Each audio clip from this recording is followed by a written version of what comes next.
Well, hello, everyone. And hello, my partner, Alexandra. Hi, Dotsy.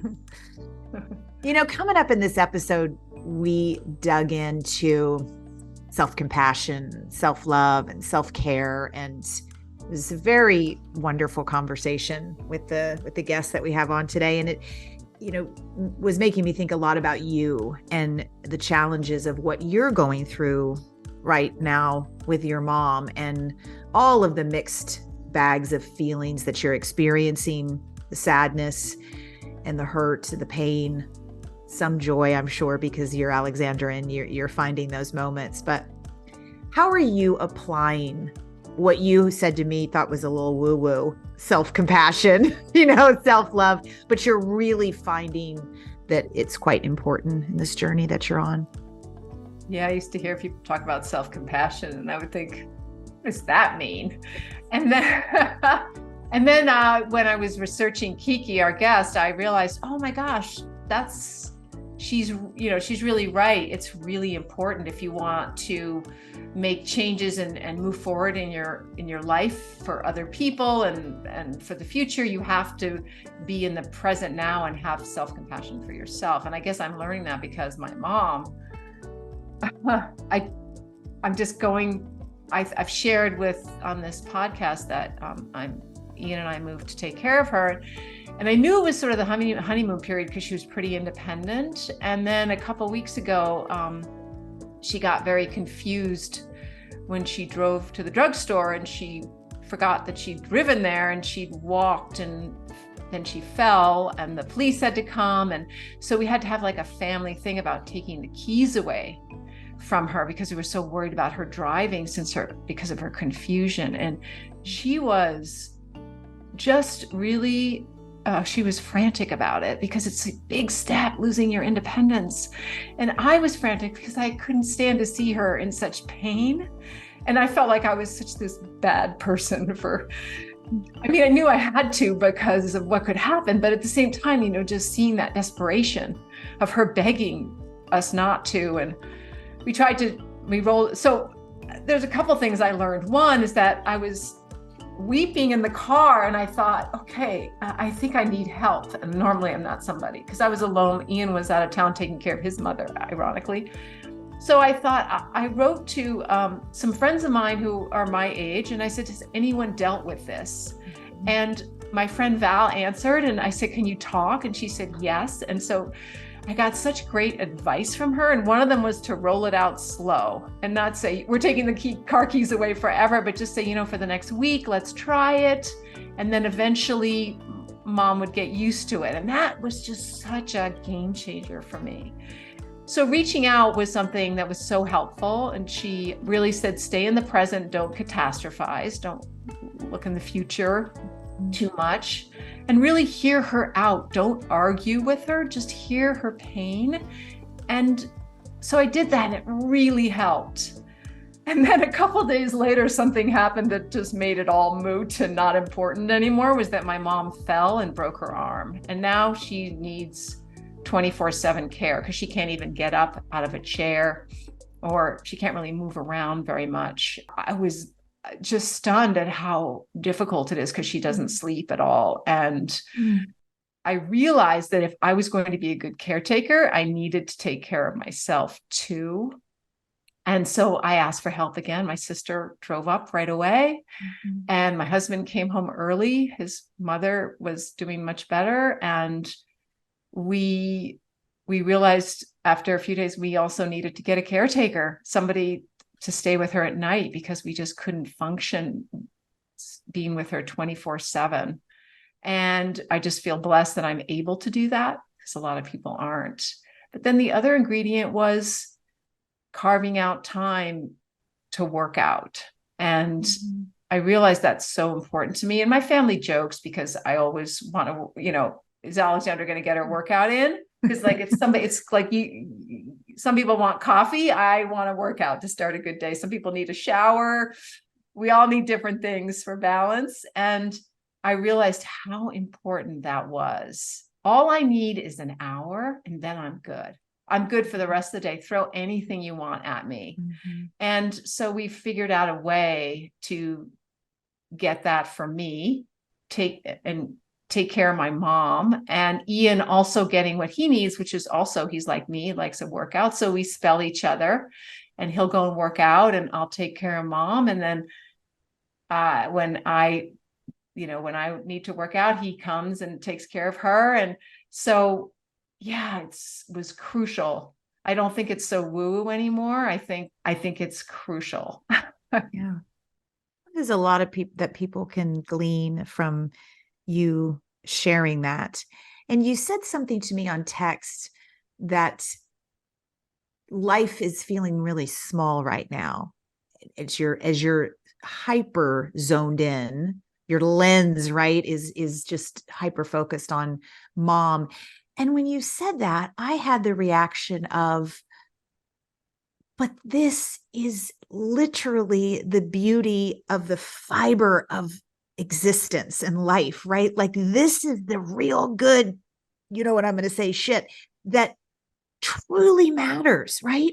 It's such a, I know it's hard, really hard, but I've just been so inspired by you and your husband and your sister, but just the beauty in the simplicity of taking care of your mom. I just want to celebrate that, because you've lived a really big life, and I don't know, to me, this is like as big as it gets, because what a gift you're giving her. I know she's been a great mom, and that's why you're willing to do it. Be good to your kids, people, right? Because they may be the ones. Thank you for saying that, because you're right. And I think it's, I was helping her get up from the toilet, and I was pulling her pants up, and she says, "Oh, honey, thank you so much." And I said, "Oh, Mom, sorry, Dotsy. Sorry, everybody." I said, "Mommy, no, it's good. It's an honor." Yeah. And she said, "Oh, is it?" And I said, "Yes, Mommy." Yeah. It is, really. And there's also something it is beautiful, the simplicity of it. And I appreciate you. And it is what really, we get tested sometimes. And I feel like I being tested to adapt, which is something I'm not great at in life normally. But yeah, so, and my mom is great, by the way. I mean, and I'm actually ending up being really patient, and I sometimes amaze myself at how, because it's really not good for you. Because I got my workout in, and I'm all good after that. I can pretty much do anything. And Ian is just amazing at it too. He's really good. My mother adores him, and ask for him. So yeah, thank you. Small is beautiful. And it's definitely rich in love that we have. Yeah. And I'm glad that you're also practicing rich love to yourself, self-compassion, and making sure that you are getting that workout in. So y'all enjoy KiKi. It was a very fun, one of my favorite interviews. So until next time. I had to take a minimum of a 20-minute power nap to be able to get through the rest of the day. And so, yeah, I didn't feel great. And that's on top of just feeling frustrated in general, because my numbers were not improving no matter what I was doing, how much grass-fed meat or butter or pasture-raised eggs I was incorporating in our diet. I was getting worse. Well, there's certainly no shortage of fad diets out there. While some diets focus on calorie intake restriction, other diets emphasize high fat or high protein.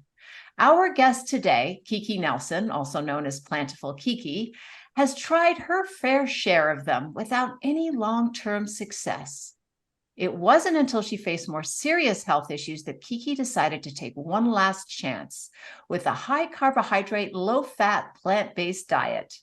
While she was initially reluctant, it wasn't long before her mind was changed. In fact, in just over a year, KiKi lost 70 pounds, kept it off, and reversed her risk for heart disease and diabetes. Now through her YouTube channel, Plentiful KiKi, and in her latest book, Plentifully Lean, 125 Simple and Satisfying Plant-Based Recipes for Health and Weight Loss, a cookbook, she shares her story alongside the convenient, delicious recipes that were integral to her success. Now, KiKi, the recipes in your book look absolutely amazing, and I'm sure many of our listeners, the concept of eating a high carbohydrate diet to lose weight kind of flies in the face of everything they've been conditioned to believe about dieting. So we are very interested to hear all about your journey. So welcome to the show, KiKi. Thank you. Thanks for having me. Well, let's start with what I mentioned in the intro was that at one point, hard to believe, but you were 70 pounds heavier than you were now. You actually were hypothyroid, pre-diabetic, you had high blood pressure, and you had high cholesterol. So tell us a little bit about your lifestyle before going plant-based. Yeah. So the frustrating part was that I've always been more health conscious.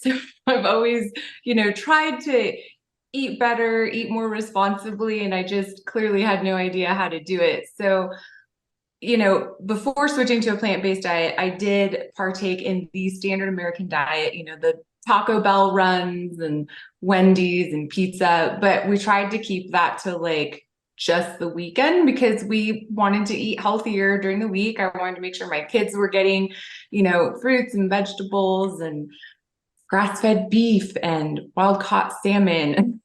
So I don't really even know how, but I had subscribed to the idea that I needed to be, cooking our food with lots of high quality fats like coconut oil and grass-fed butter. And so, yes, while we were eating things like Brussels sprouts and broccoli, they were drenched in grass-fed butter and roasted.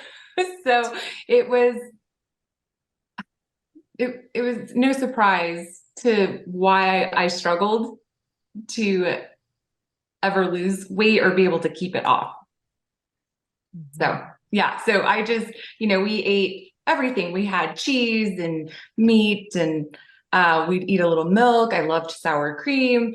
Yeah. We tried to be moderate, but I really, really did not understand anything until I came to the doctors that I started hearing about plant-based diet from. Yeah. Well, for those people that are listening, maybe some of our new listeners that want to lose some weight and maybe want to, turn around their health, right? Maybe they are pre-diabetic, or maybe they do have high cholesterol and they're trying more of the kind of the high protein natural way. Like you said, that, I think people, because of marketing, tend to think, it's really important that the butter was fed grass before you slather it on the Brussels sprouts. Right. How did you feel during that period of time? Because you were really trying to do it the right way for your family, bought into the marketing, as many of us have and do and still will in a way. We know a lot about the science from the doctors on the show, like what's actually happening in someone's body. But I think it's so important to express how you felt. How was your energy? How was your sleep? Yeah. How was your mental state? Yeah. So I didn't feel great. I felt very inflamed and achy. I was very tired. I had to take a nap every afternoon. And that's when I was like, hey, this is not normal. So to be able to function the rest of the day, and get kids back from school, I had to take a minimum of a 20-minute like power nap to be able to get through the rest of the day. And so, yeah, I didn't feel great. And that's on top of just feeling frustrated in general because my numbers were not improving no matter what I was doing, how much grass-fed meat or butter or pasture-raised eggs I was incorporating in our diet. I was getting worse. So. And it wasn't only you, your husband actually you lost 70 pounds and he lost 50 pounds when he joined on your high carbohydrate, low fat, plant-based new eating plan. Yeah, he wasn't even, looking to lose weight. He's like, I'm fine, I feel fine, and it wasn't until he lost a good chunk of weight in the first 4 months that he was like, oh my gosh, I feel so much better. I feel like a completely different person. And then he wasn't interested in ever looking back. So yeah. So you go to the doctor, you mentioned. You weren't feeling great. You're having to take a nap every day. You didn't have great energy. And so you said, let me go, let me go get a physical. Let me get my blood work done. Yeah. I just like went in for a general like well exam. Let's look at everything because things aren't progressing the way I thought they should be. And that's when my doctor was like, she's like, and I had been pre-diabetic for like 10 years. I'd had high blood sugar forever. And I could always just kind of keep it right on the edge. But she was a new doctor that I had started seeing. So she called me, and after, I left there, and she called back with all of my lab results. And she's like, this isn't good.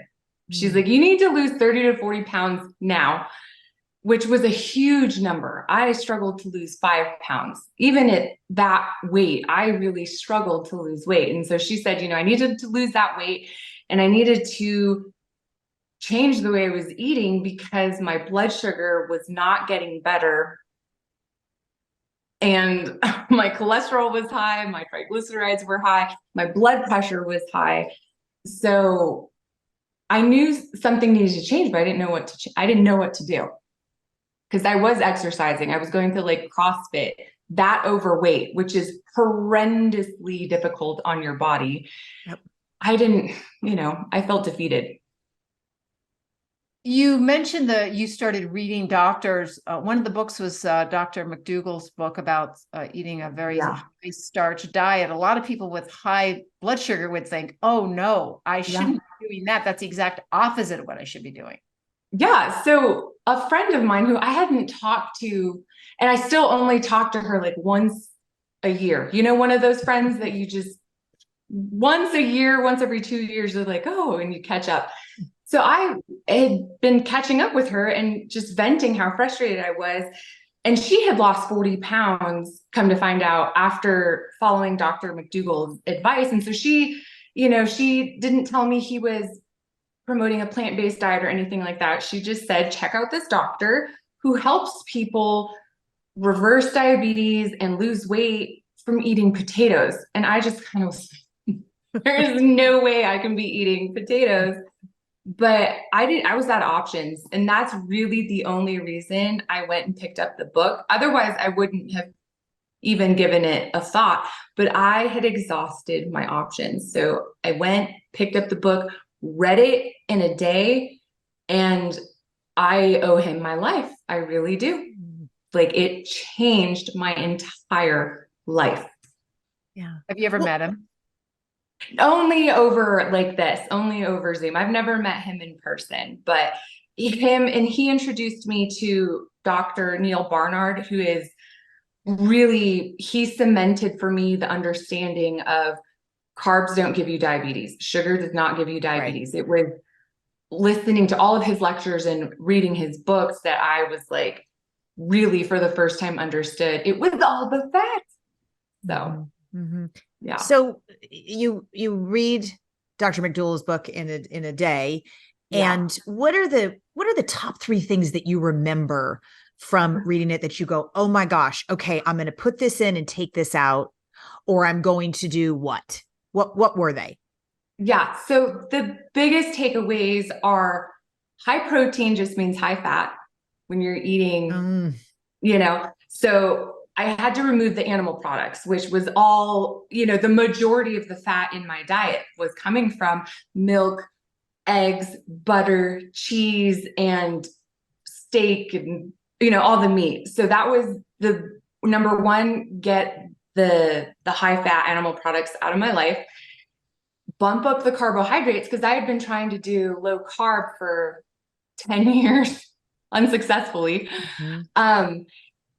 And then just eat, which was terrifying. Those were the 3 big takeaways for me was, the animal foods so that you get out the fat, and watch the oil, cut out oil, up the carbs, and then eating until you're satisfied. Were you freaked out? I mean, you said, yeah, you Completely. felt nervous. I mean, did you just do it Yeah. start the next morning and just cleaned Yeah. out the refrigerator and never touched animal products again? Or did you do it slow? No, I just the next day that night I was like pulling everything out. And my husband's like, what are you doing? Right. So I pulled everything out. And then the next day we just started, and I was terrified. The whole idea of, number one, eating carbohydrates, because they still didn't understand the mechanics of blood sugar at that point. Right. But this doctor, and I looked him up, I went through all like the Star McDougalers, all the testimonies on his website that you can go through. And I was like, okay, I mean, there's so many people on here, just normal people, not former pro athletes, just normal people losing 40 to 130 pounds and reversing all of their issues. So we went for it. We did. Did you have any cravings, or how was it on a day-to-day basis? So did you think, what do I cook? Were you nervous about, I'm not going to get enough protein? What were your thoughts and concerns those first few days or weeks? Yeah. So my biggest concern was gaining even more weight, to be honest. Like that was number one, because I was already, I think when I started, I wasn't 194, but I was like right at 190 pounds. So I was like, that was the worst. So that was the scariest part. But the hardest part was really knowing what to eat. The protein and everything, that didn't concern me, because the starch solution, Dr. McDougall's book, The Starch Solution, does an excellent job of really driving why you don't need to worry about that, really just like focusing in on that. So I wasn't concerned. I kept that book with me. I opened it up every single day. I've read the Starch Solution probably, I'm not exaggerating, probably 13 times at least. Because you have to brainwash yourself if you're going to completely overhaul your life. But the hardest part, yes, was, well, now what do we eat? So for weeks, we lived on spaghetti with low-fat marinara. We ate a lot of, bread with it, which was great because I hadn't been eating bread freely. But we ate that and burritos, probably exclusively, for weeks, because I still hadn't come up with a cheese sauce. I didn't have a ranch dressing. I didn't know what to do. And every time I got online, it was like this culinary, it wasn't for me. So it had all these complicated ingredients. So that was the hardest part. Yeah. If you take something out and you're not allowed to have it, it's all you want. But now that bread is a part of all of our lives in the plant-based world, it's I can buy huge fresh loaves of sourdough and have a piece every once in a while. Like it's not, it's not Alexandra and I were talking about self-love and self-acceptance, self-compassion before we came on this episode with you. And you really believe that self-compassion is an integral key to your health journey. And so we've been talking about more mechanics and less about the heart, if you will. But to those who think it sounds kind of like, okay, self-compassion, all right, let's get back to the facts. Tell us why it is and was so important to love yourself through your journey and accept yourself. Yeah. Well, I mean, it's pretty simple. When you're in an antagonistic relationship with yourself, you're not going to make progress. And I realized that if I kept trying to change what I was eating and change my lifestyle to change a body that I hated, I was working against myself. You're working against yourself, and that's the bottom line. So instead of working against yourself, learn to accept yourself while you work on the things that you want to change. And the part that the self-love, like if I were to hashtag self-love or body positivity, you get demolished by people that are like, self-love means you accept yourself just the way you are. I'm like, absolutely not the way that they mean. Self-love means that you love who you are and all that you're capable of, and you find that you have true value, but you can absolutely work on the things that you want to change. You don't have to accept yourself at a 200-pound body on a 5'3" frame. You can want to change anything. Absolutely. Yeah. So, that's where people get hung up, because they'll ask me, well, if I love myself, then why would I want to change my body? And I'm like, well, because that's the highest form of love, is taking care of yourself. Yeah. So, yeah. Feel better and have more energy for your family, even. Absolutely. Yeah. Self-care is, and that's the thing, is like when you're trying to change your diet, I decided to focus on, my exercise routine and my food. And to this day is my self-care. It is no longer what I do so that I don't gain weight. It is self-care. It is self-love. We were just talking about that because I was telling Dotsie it's a particularly stressful time in my life. And so I was saying how my husband and I have made it so that at least we can exercise every day, because that is so important to us. For other people, it might be something else. They might need to meditate, read a book, have time to listen to their favorite podcast. But for us, it's definitely like you, exercise and space that we take for ourselves so that we can be better for everybody else and, just happier in life. Yeah, absolutely. Let me ask you a question, Dotsie. I'm kind of going back to the facts. Sorry. No, it's good. Those first few weeks when you were just eating pasta and bread and things, what happened to your body and how were you feeling? So I started actually having more bowel movements. It's actually not too much information. Good to know. We talk a lot about poop on this podcast, like constantly. Yeah. So that was definitely really moving.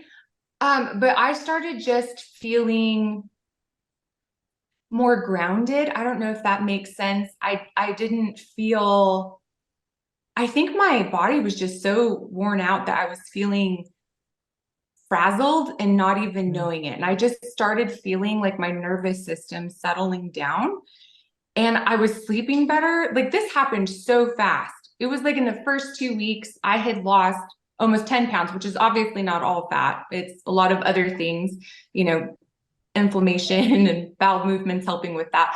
But I was sleeping better and I had more energy and I was losing weight. So I felt fantastic. And I was getting all of that with eating carbs. So cloud nine. Right. Do you have cravings? Oh yeah. Oh my gosh. So cravings, I mean, they were intense for at least 6 months.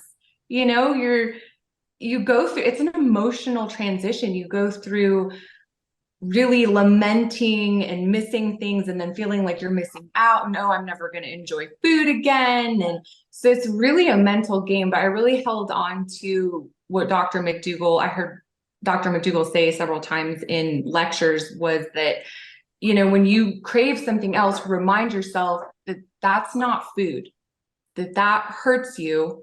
And so that's what I did. So every time I was really craving Domino's or a cheesy gordita crunch from Taco Bell, I just reminded myself, okay, that's not food. And I want to love my body with good nutrition.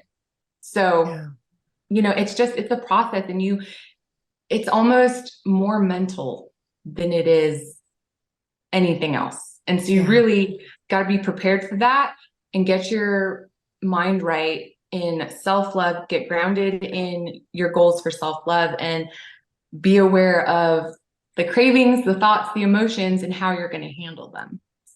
And get to work. Okay. So you had more than just your and your husband's work to do, because you have 2 young children. So mom says, okay, I'm doing this overnight. You read the book. I have a good friend who eats a pretty stringent whole food plant-based diet. I mean, 100% free of animal products. And she has 3 children, and they consume literal poison. I mean, I when I sit with them, they will eat cheeseburgers with macaroni and cheese on top of the cheeseburger with the I mean, I'm talking like this. It's sad and scary. And I think that's just she's busy and stressed and overwhelmed and all the things. So, Yeah. but you took your children on this journey with you. I did. So what did the first date look like for them? I mean, did they completely freak out? Well, thankfully, my youngest was only 5 and my oldest was 10. Okay. So they were younger. If I was trying to change a 17-year-old now, I don't know I can control what's at home, but I can't control what would happen outside. But yeah, in my house, what is on the table and what's in the pantry, that's what's available. So I just went in for it, and we talked about it. They watched the documentaries with us so that they understood that we were learning that the food we were eating was poisoning us, and we don't want to eat poison. Mm-mm. So let's eat the food that comes from nature. And there was definitely a transition for them. I tried to make food that they were familiar with. So spaghetti, they were familiar with. Burritos, they were familiar with. We were still getting them like cereal and making like pancakes, but not like good, not whole wheat pancakes, but just trying to keep things familiar. And I think that's the key with kids, especially young ones, is keep things familiar. If that means buying some Annie's mac and cheese that's vegan to put in there until you really, get good at cooking this way, then that's what you do. And that's what I did, is I just kept things familiar, kept them simple, and we just slowly built from there. And there was mutiny. They tried several times, but unfortunately for my children, I run a tight ship, and I'd empathize with them, but my job is to give them the healthiest, strongest start, not to be their best friend all the time. So that's just kind of how I approach it. It's literally part of your job. That's a cool way to look at it. Yeah. Yeah. And they're not always going to like it, and they're not always going to like me, and that's okay. And I was okay with that. And we got through it. Tell us about the permitted foods list which they could snack from. In the beginning? Yeah. Well, so when we first transitioned, we had a lot of like crackers, and I was just looking for less fat. So there was still vegan crackers that had oil in them, but they were lower fat. A lot of pretzels. Hummus wasn't a thing yet. They were not into it. So I'm trying to remember. I think we had like fruit leathers, just anything I could find. The Scandinavian swimmers, those are just like candy gummies from Trader Joe's. I was just desperate to have anything in there. And then I slowly started incorporating more fruit, and they like fruit. So we did more fruit, and then we did more veggies, and then they started liking hummus, and I just weaned out the processed stuff. And we got to a day where they were like, where are the crackers? Where are the tortilla chips? They're not here anymore. This is what you can choose from, and then you have your few days of them trying to, turn things over, but the mutiny. Now and now, I mean, they just, my son came in here just before we started and grabbed 3 peaches, and that was his snack. So yeah. Success. Yeah. You have a cookbook actually called Plentiful Kids. And I do.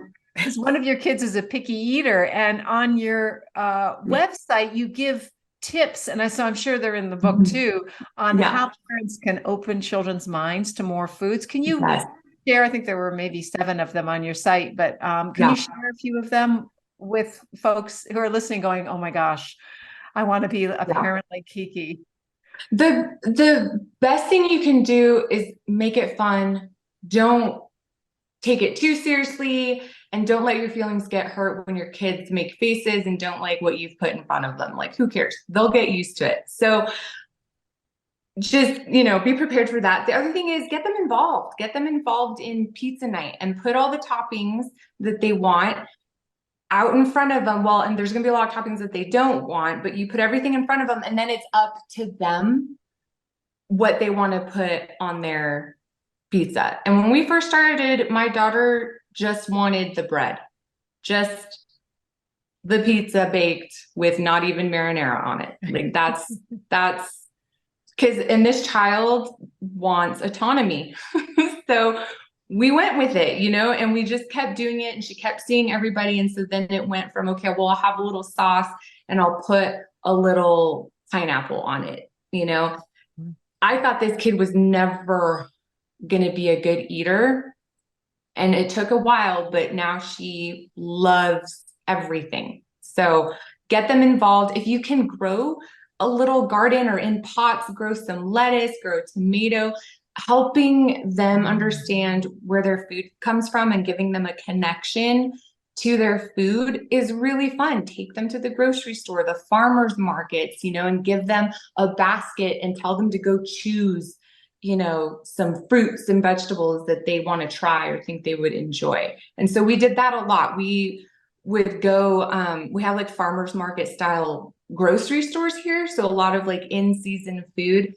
So we would go and try fruits we'd never tried, and they'd have like a tropical week where they'd bring in all these tropical fruits. So we tried some really gross fruits that I don't even know how they're classified as fruits, but then we discovered, wow, we love passion fruit, you know? And so we started expanding that way. So just make it fun. You know, if you need to put sprinkles on something, put sprinkles on something. Yeah, that's a good suggestion. Alexandra and I laugh all the time with each other and on this podcast how much neither one of us like to cook. We don't cook much. I mean, we eat at home a lot, but it's like cooking is like in quotes. Yeah. And you claim that you don't really like to cook, but you've written 3 cookbooks, so I can't compute that at all. I can't either. I can't. I love that you say you prefer recipes with 5 ingredients or less, because I'm always saying 6 ingredients is like my max. Because I also, a part of the problem is, and coming from my history as an athlete, it's like when I'm hungry, and there's about 10 to 15 minutes from that point forward to go before I can turn into a complete psycho. Yeah. Right. Yeah. So it's like, it has to happen, and then I can't be complicated. So I'm always saying 6 ingredients. So give us some meals or a day of meals or whatever you'd like that has these 5 ingredients or less, but I'm assuming are delicious because they made it into a cookbook. Yeah. So the funny thing about that is I'll have like chefs sometimes on YouTube will take my cookbook and review it, and they're like, this is really simple and uninteresting. And I'm like, that's how people need. That is my bread and butter is easy. So like blender waffles. Okay. Are literally like 3 ingredients. It's like vanilla, bananas, oats, and water. Water's, you know, that's 4. And you blend them and you put it in the waffle maker. That's easy. You know, you can cover that with some mashed banana or some fruit or a little bit of maple syrup, whatever makes you happy. The same with pancakes. They're easy, no ingredients. Lunch, we typically love just a baked potato with cheese sauce and broccoli covered in cheese sauce. Like, we are not fancy. That is as lame as you can get. And then dinner, we love soups or pasta with cheese sauce again. And if you feel fancy, then throw some breadcrumbs over it and some garlic salt and put it in the oven, and you have baked macaroni and cheese or whatever. So is this your own homemade cheese sauce though, I'm imagining? Yes. Okay. And that stuff is liquid gold. I just hit, because everybody has their own version of a vegan cheese sauce. And mine, you know, has a lot of the same ingredients, but I just hit the ratios right. And that and my ranch dressing are, to this day, my most popular recipes and what I'm searched for on Google. Okay. Yeah. I'm going to search then. What's the base for your, for the cheese sauce? So it's just potatoes and carrots that I boil, and then I blend them. I don't even use nutritional yeast anymore. You can. The recipe has nutritional yeast. I've just really developed, I liked it in the beginning, but now I don't like the taste. I don't know. So I just leave it out, but it's just potatoes, carrots that get boiled until they're soft, and you throw those in a blender with a little bit of that water, some onion powder, garlic powder, salt, and lemon juice. And that is it. And it comes out delicious. Wow. Is that which cookbook is that in? I'm sure our audience. It's in Plentifully Lean, and people can get it for free on my website as well. That's nice. Which is plentifulkiki.com. Is that right? Yes. Yes. Mm-hmm. Hey, friends and listeners of the Switch for Good podcast. Yep, that's you. I have some really exciting news. Dotsie and I have started a Switch for Good podcast Facebook group. We created it so we can build a community of fans that will help us improve the show and deliver on the topics that you want to learn more about. So we want to hear what your favorite content is, what you want more of, and what you want less of. And if you like the length of the show, Dotsie and I are always talking about the length of the show, right, Dotsie? Yes. We want to tailor our show around the needs and desires of our incredible listeners, almost 500,000 of you. And it's really simple to join. Just go to our Switch for Good Facebook page. That's Switch, the number 4, and then Good. And then click on groups. And there we are, the Switch for Good podcast chat. You can post directly in the group, share ideas, talk to other listeners, and connect with like-minded folks. So go, run, join our Facebook group and tell us what you want.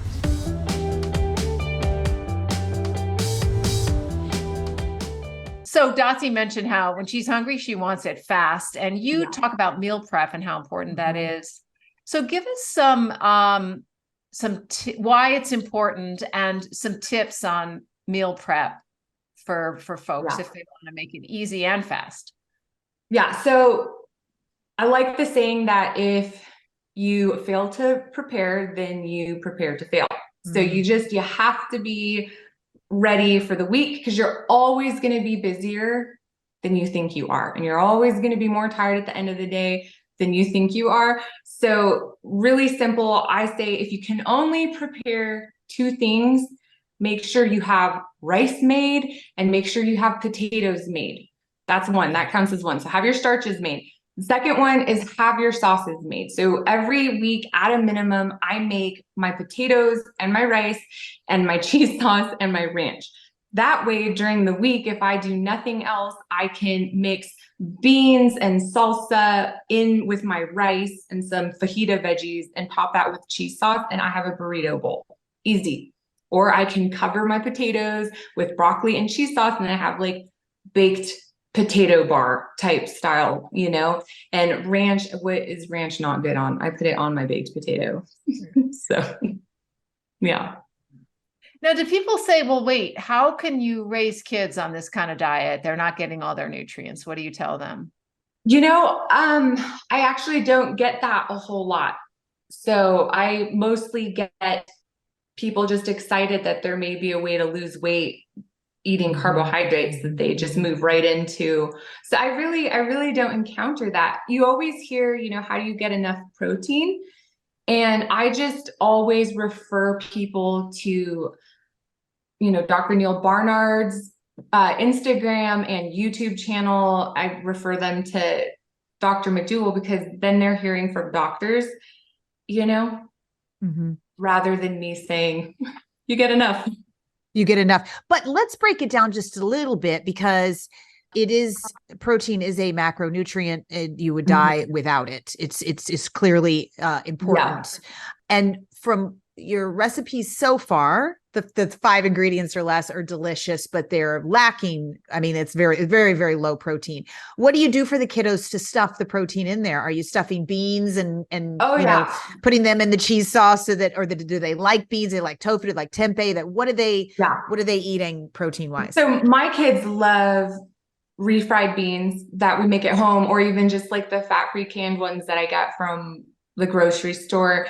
They love lentil soups. So they eat, and they love hummus. So if they're getting one of those every single day in some form. Yeah. So I would say just make sure they're getting beans in there. It's not hard at all. And lentils, it's so easy and so good. I'm glad they finally did jump on the hummus train. Oh my gosh, their hummus fanatics. So yeah.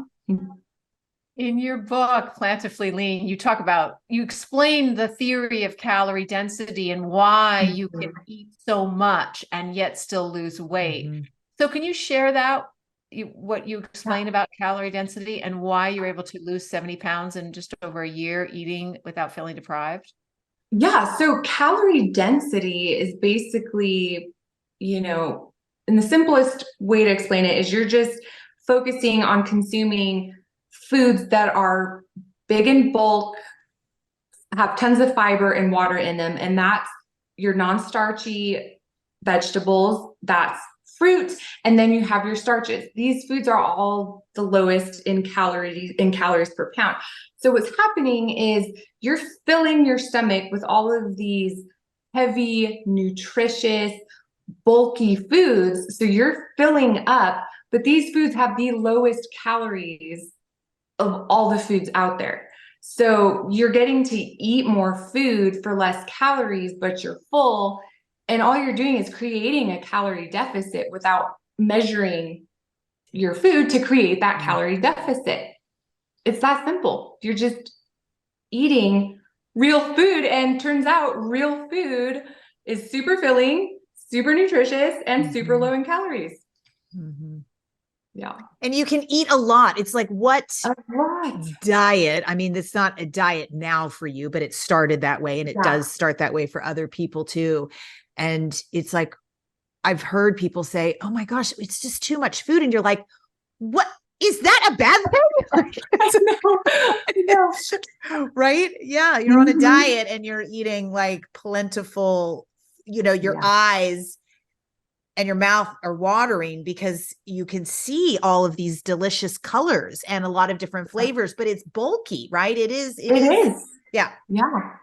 I love it. I found that sometimes I'll eat and I'll be full, but I won't be satisfied. Have you ever felt that where you're really full, but you still want more? And people who eat, like I've heard, if you have a low fat and a diet that doesn't have a lot of protein, you can tend to do that. Although Chef AJ, who's been on our show, says that's because you're actually not eating enough starchy carbohydrates. And she recommends potatoes and yams and such. So how do you deal with that? Do you agree with Chef AJ? I do, because I went through that in my own life. And so I just add more starch, and then that takes care of that completely for me. Yeah. But I don't not eat avocado. Like, listen, avocado is a staple in my life. So I don't think she eats avocado, which I don't. Yeah, she eats quite low fat. You talk about low fat too. So tell us what are your thoughts on cooking with oil and eating other fats like nuts, seeds, avocado, peanut butter? Yeah. So I hate telling people don't ever touch oil again. Like, you alienate so many people. It's not a health food. It is inflammatory. But hey, if you need to spray your fries and then bake them so they don't come out dry and weird, so that you'll eat them and enjoy them and your family will enjoy them, then please, by all means, give them a light spray. So I am okay with that. I do that in my own life. We love avocado. We love nuts and seeds. We just don't, like my kids can eat peanut butter out of the tub and stay skinny. I cannot, my husband can too. And I kind of resent him for it. So I have just learned that mama can't have peanut butter out of the tub. Mama can have powdered peanut butter that's lower in fat. And you know what? It does the trick. So you just kind of learn what your body's limits are.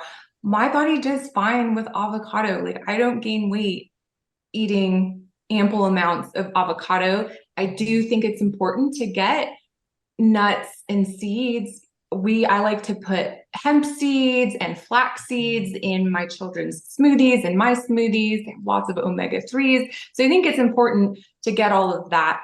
But just in moderate amounts. We don't need, the huge amounts that we're used to consuming. Yeah. I'm curious about your plate building. Yeah. What is that? And yeah, what tips can you give our listeners on plate building?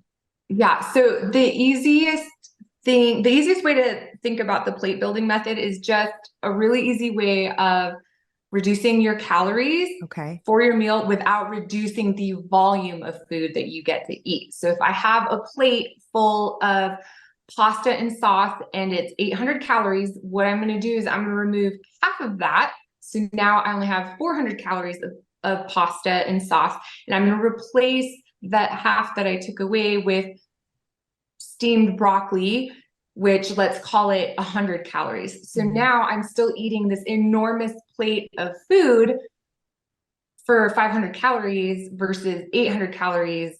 And that's the magic. You've just cut 300 calories off and you're going to be stuffed. So, and you feel the satiety, because you guys were talking about a few minutes ago, right? Like Alexandra was saying, I can eat and feel full, but not have satiety, which then when I feel like that, I don't necessarily want to keep eating more carbohydrates because I'm full, but I'm not feeling, satisfied yet. So we're all a little different too, right? With them. Yeah, absolutely. And if you have a lot of weight to lose, you don't want to go straight to like the 50-50 plate I explain in my book. You want to cut out a little portion, like, divide instead of taking half of your calorie dense part of your meal off, only take a quarter of it out and replace that with vegetables. So, you definitely need to pay attention to where you are at in your journey and your biofeedback.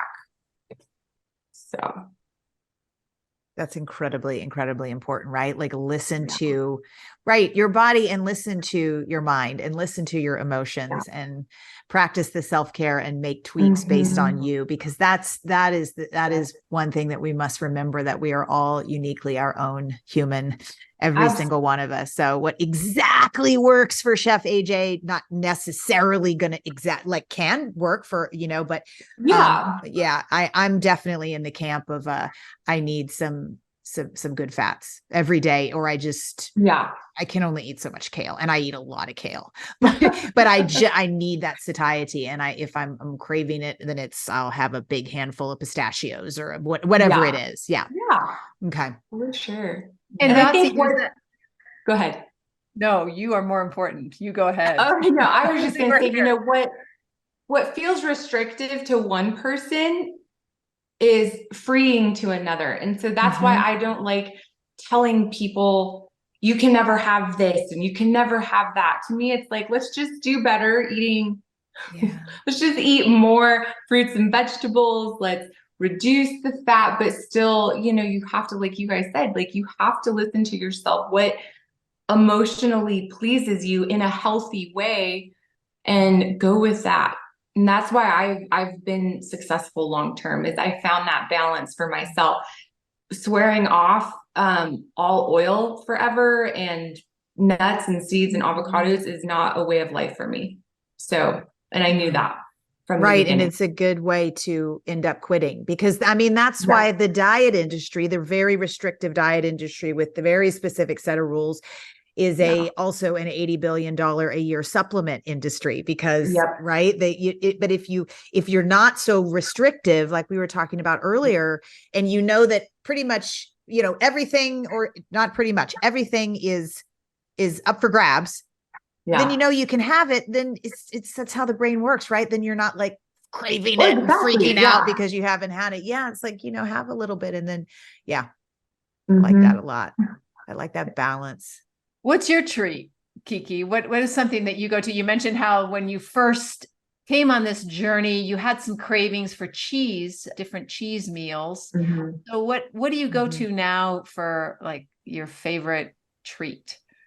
So I love tater tots, and it's so bad because it's not bad.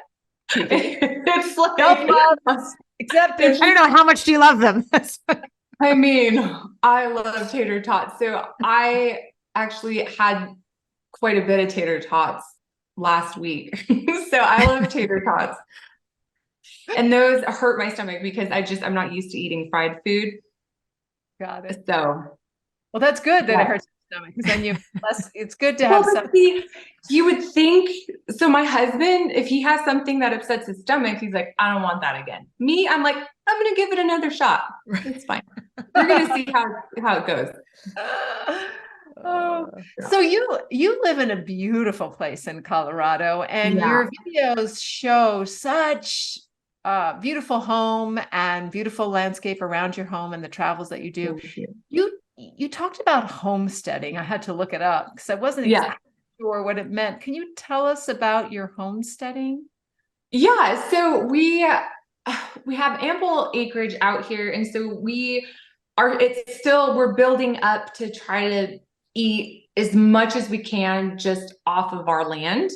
So that's, it's continual progress towards that. So we have an orchard where we have peaches and plums and pears and apples. We have lots and lots of grapevines. We've got cherry bushes that give a lot of cherries. And then we have the garden where we do potatoes and every green you can think of, and tomatoes and squash. And then the kids have their pumpkin patch. So it's a lot of work. And we just got a greenhouse. So we're going to be working on putting that up so that we can extend our food production through the year as much as possible. But we're learning a lot. We're from our mistakes mostly.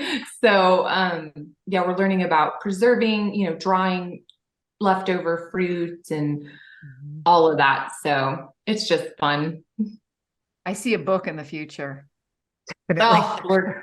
I just don't even know how I ever signed up for this in the first place. So well, you're doing an awesome job. And this has just been filled with not only inspiration and education, but very flavorful tips, things under 5 ingredients, which I can really appreciate: self-love, self-compassion, really, really guiding with your heart and allowing yourself to be you while you're on this health journey, especially from day one, right? When you really made a big shift. And I know everyone's going to love every second of it. So thank you. Tell everybody where they can find you. Many people already know because they're fans of yours, but if they want more KiKi after this podcast episode.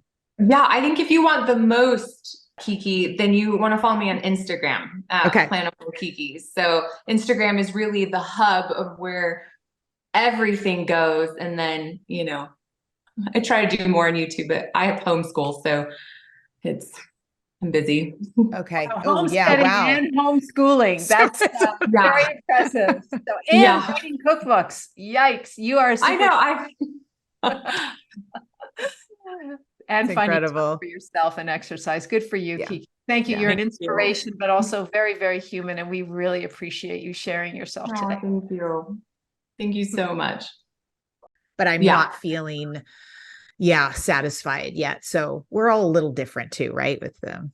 Yeah. Absolutely. And if you have a lot of weight to lose, you don't want to go straight to like the 50-50 plate I explain in my book. You want to cut out a little portion, like, divide instead of taking half of your calorie dense part of your meal off, only take a quarter of it out and replace that with vegetables.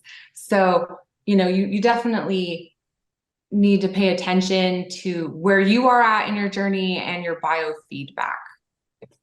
So that's incredibly, incredibly important, right? Like listen to your body and listen to your mind and listen to your emotions and practice the self-care and make tweaks based on you, because that is one thing that we must remember, that we are all uniquely our own human, every single one of us. So what exactly works for Chef AJ, not necessarily going to can work for, but I'm definitely in the camp of, I need some good fats every day, or I can only eat so much kale, and I eat a lot of kale, but I need that satiety. And if I'm craving it, then I'll have a big handful of pistachios or whatever it is. Yeah. Yeah. Okay. For sure. And I think Go ahead. No, you are more important. You go ahead. Oh, no, I was just going to say, Here. what feels restrictive to one person is freeing to another. And so that's why I don't like telling people you can never have this and you can never have that. To me, it's like, let's just do better eating. Yeah.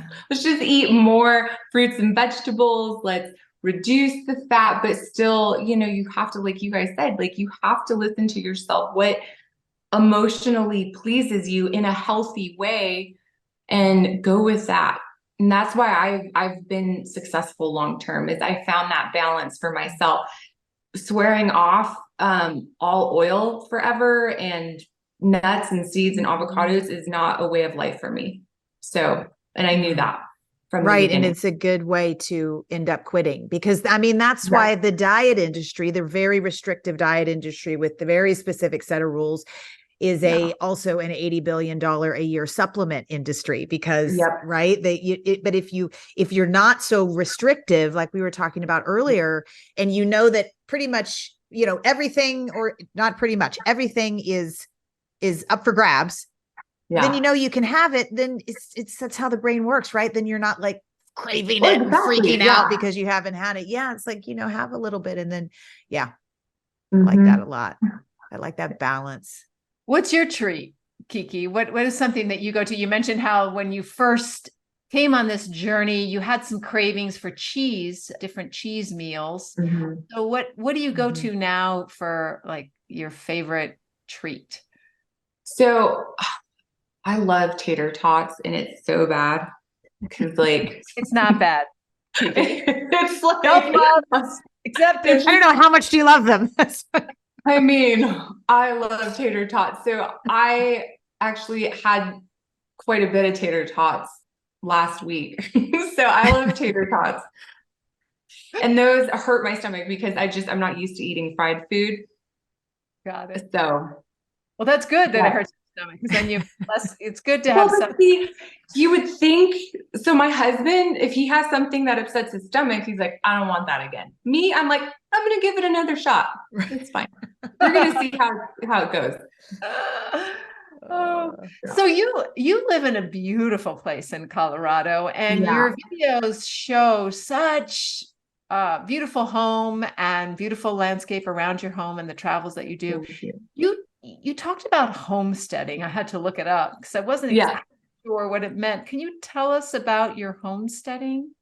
Yeah, so we have ample acreage out here, and so we're building up to try to eat as much as we can just off of our land. So that's, it's continual progress towards that. So we have an orchard where we have peaches and plums and pears and apples. We have lots and lots of grapevines. We've got cherry bushes that give a lot of cherries. And then we have the garden where we do potatoes and every green you can think of, and tomatoes and squash. And then the kids have their pumpkin patch. So it's a lot of work. And we just got a greenhouse. So we're going to be working on putting that up so that we can extend our